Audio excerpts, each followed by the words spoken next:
بسم اللہ الرحمن الرحیم۔ السلام علیکم ناظرین، بہلول تاریخ کا ایک ایسا بے مثال کردار ہے جسے آل محمد کے معجزے سے تعبیر کیا جائے تو غلط نہیں ہوگا۔ اس نام کے کئی اور لوگ بھی گزرے ہیں، لیکن بہلول سے مراد عموماً وہی شخص لیا جاتا ہے جس نے دیوانگی کا مفہوم بدل دیا اور دانش برہانی کے معنی سمجھاتے۔ تاریخ کے صفحات میں وہ واحد دیوانہ ہے جو دانۂ راز ہے، اور وہ تنہا پاگل کہلانے والا ہے جو دانش مندوں کو حکمت و دانش سکھاتا ہے۔ اس نے ایک ایسی انوکھی راہ چنی تھی جو آج تک کسی کے قدموں سے پامال نہیں ہوئی۔ ایک دفعہ کا ذکر ہے کہ خراسان کا ایک مشہور فقیہ بغداد شریف لایا گیا تو خلیفہ ہارون رشید کو بھی اس سے ملاقات کا شوق پیدا ہو گیا۔ چنانچہ فقیہ کو اپنے دربار بلایا اور گرم جوشی سے اس کا استقبال کیا اور بڑی قدر و منزلت کے ساتھ اپنے پاس بٹھا لیا۔ فقیہ اتنی عزت افزائی پر پھولے نہ سما رہا تھا اور خلیفہ پر اپنے علم کی دھاک بٹھانے کی کوشش کر رہا تھا۔ خلیفہ بھی اس کے علم سے خوب متاثر ہو رہا تھا کہ اتنے میں کہیں سے پھرتے پھراتے بہلول رحمۃ اللہ تعالیٰ علیہ بھی دربار میں آ پہنچے۔ خلیفہ کو سلام کیا اور اس کے پاس بیٹھ گئے۔ فقیہ نے بہلول کے بوسیدہ کپڑے اور دھول میں اٹی ہوئی جوتیاں دیکھیں تو قدرے حیرت سے ہارون رشید کی طرف دیکھا اور کہنے لگا کہ آپ بہت رحم دل اور مہربان انسان ہیں کہ بہلول جیسے معمولی لوگوں کو بھی اپنے دربار میں جگہ دیتے ہیں۔ بہلول نے فقیہ کے یہ الفاظ سنے تو اپنی جگہ سے اٹھ کھڑے ہوئے اور اپنا عصا زمین پر مارتے ہوئے کہنے لگے کہ آپ اپنے ناقص علم پر اس قدر مغرور کیوں ہیں؟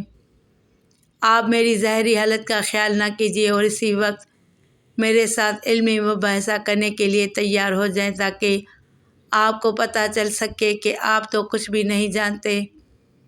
فقیہ نے غصے بھری نظروں سے بہلول کو دیکھا اور کہنے لگا میں نے تو سنا ہے کہ تم پاگل ہو اور میں پاگلوں کے ساتھ علمی مباحثہ نہیں کرتا۔ تو بہلول رحمۃ اللہ تعالیٰ علیہ فرمانے لگے کہ میں کب کہتا ہوں کہ میں پاگل نہیں ہوں؟ میں تو خود اس بات کا اقرار کرتا ہوں، مگر آپ ہیں کہ اپنے علم پر بڑا ناز کرتے پھرتے ہیں، تو آئیے میرے ساتھ مباحثہ کیجیے۔ خلیفہ ہارون نے قہر آلود نگاہوں سے بہلول کی طرف دیکھا اور ان سے کہنے لگا بہلول خاموش رہو، تم نہیں جانتے تم کس سے بات کر رہے ہو، یہ خراسان کے بہت بڑے عالم ہیں۔ تو بہلول نے بڑے اطمینان سے کہا کہ اسی لیے تو میں یہ چاہتا ہوں کہ یہ میرے ساتھ علمی مباحثہ کریں۔ خلیفہ کو بھی علمی مباحثوں کا بڑا شوق تھا۔ فقیہ سے کہنے لگا کہ کیا مذائقہ ہے اگر آپ بہلول کی دعوت قبول کر لیں؟ فقیہ کہنے لگا ٹھیک ہے، پر میری ایک شرط ہے کہ میں بہلول سے ایک معمہ پوچھوں گا، اگر تو اس نے ٹھیک جواب دے دیا تو میں اس کو 1000 اشرفیاں دوں گا، اور اگر یہ جواب نہ دے سکا تو یہ مجھے 1000 اشرفیاں دینے کا پابند ہوگا۔ بہلول مسکرائے اور کہنے لگے فقیروں کے پاس مال دنیا کہاں؟ ہاں، میں خود کو آپ کے سپرد کر سکتا ہوں کہ آپ ایک غلام کی طرح مجھ سے کام لے سکیں، اور جب تک آپ کی اشرفیوں کی قیمت پوری نہ ہو جائے میں آپ کی غلامی میں رہوں گا۔ فقیہ نے کہا مجھے منظور ہے۔ بہلول بولے اگر میں 1000 اشرفیاں جیت گیا تو وہ نادار و محتاجوں کا حصہ ہوگا کہ امیر المومنین حضرت علی رضی اللہ تعالیٰ عنہ فرماتے ہیں کہ جہاں بھی دولت ضرورت سے زیادہ ہے وہاں یقیناً کسی حقدار کا حق ضائع ہو رہا ہے۔ فقیہ بولا مجھے منظور ہے، اور کہنے لگا تو کیا آپ تیار ہیں جواب دینے کے لیے؟ بہلول نے کہا ہاں میں تیار ہوں، آپ معمہ بتائیں۔ اچھا بتاؤ، ایک گھر میں ایک عورت اپنے شرعی شوہر کے ساتھ بیٹھی ہے، اس گھر میں ایک شخص نماز پڑھ رہا ہے اور دوسرا روزے سے اچانک دروازے پر دستک ہوتی ہے اور ایک ایسا شخص اندر داخل ہوا جس کے آ جانے سے شوہر اور بیوی ایک دوسرے پر حرام ہو گئے۔ نماز پڑھنے والے کی نماز باطل ہو گئی اور روزہ دار کا روزہ جاتا رہا، تو کیا تم بتا سکتے ہو کہ باہر سے آنے والا شخص کون ہے؟ دربار میں سناٹا چھا گیا، لوگ ایک دوسرے کا منہ تکنے لگے۔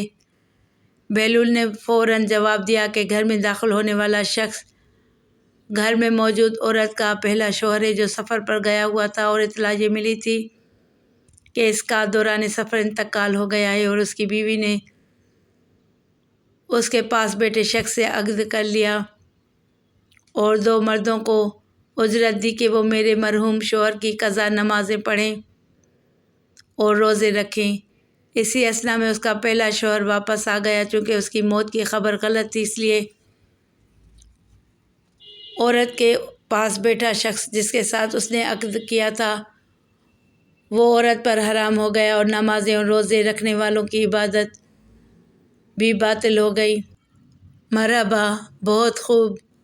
خلیفہ نے بہلول کی تعریف کی۔ باقی وزیر اور امیر بھی بہلول کی داد دینے سے نہ رکے۔ شور کچھ کم ہوا تو بہلول کہنے لگا، علی جا کی اجازت ہو تو میں بھی سوال کروں؟ خلیفہ نے کہا، اجازت ہے۔ بہلول بولا، فرض کریں ہمارے پاس ایک مٹکا شیرہ اور ایک مٹکا سرکہ موجود ہے۔ ہم اس سے شکنجبین تیار کرنے کے لیے ایک پیالہ سرکہ اور ایک پیالہ شیرہ مٹکوں میں سے نکالتے ہیں اور دونوں کو کسی برتن میں ملا دیتے ہیں۔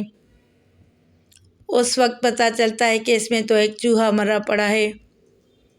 کیا آپ بتا سکتے ہیں کہ وہ مرا ہوا چوہا یا سرکے کے مٹکے میں تھا یا شیرے کے مٹکے میں؟ اہل دربار مسکرائے۔ سب کی نگاہیں فقیہ پر لگی ہوئی تھیں کہ وہ اس معاملے کو کس طرح حل کرتا ہے۔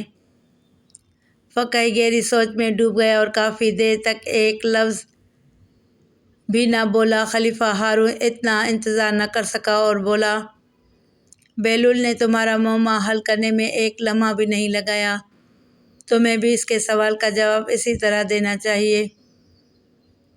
فقیہ نادم سا ہو گیا، اس کی نگاہیں جھک گئیں۔ آخرکار اس کو اپنی کم علمی کا اعتراف کرنا ہی پڑا۔ فقیہ بولا، علی جا، میں اس سوال کو حل نہیں کر سکتا۔ خلیفہ ہارون نے بہلول کی طرف دیکھا اور اس سے کہا کہ تم ہی اس معاملے کو حل کر دو۔ بہلول مسکرائے اور فقیہ سے کہنے لگے، کیا حضرت آپ ابھی بھی اپنی ناسمجھی کے قائل ہوتے ہیں یا نہیں؟ فقیہ بولا، بہلول تم نے مجھے احساس دلا دیا کہ علم کی کوئی حد نہیں، کسی کی ظاہری حالت دیکھ کر اسے کمتر ہونے کا خیال نہیں کرنا چاہیے۔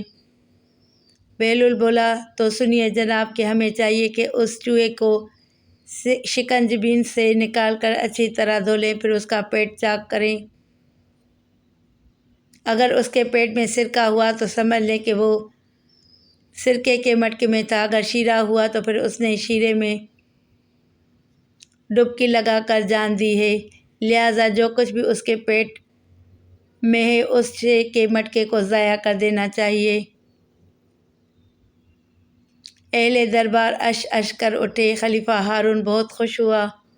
فقیہ نے سر جھکا دیا اور 1000 اشرفیاں بہلول کے سامنے ڈھیر کر دیں۔ بہلول نے تمام اشرفیاں سمیٹ کر اپنی جھولی میں ڈالیں اور محل سے باہر نکلتے ہی ضرورت مندوں میں بانٹنے لگا۔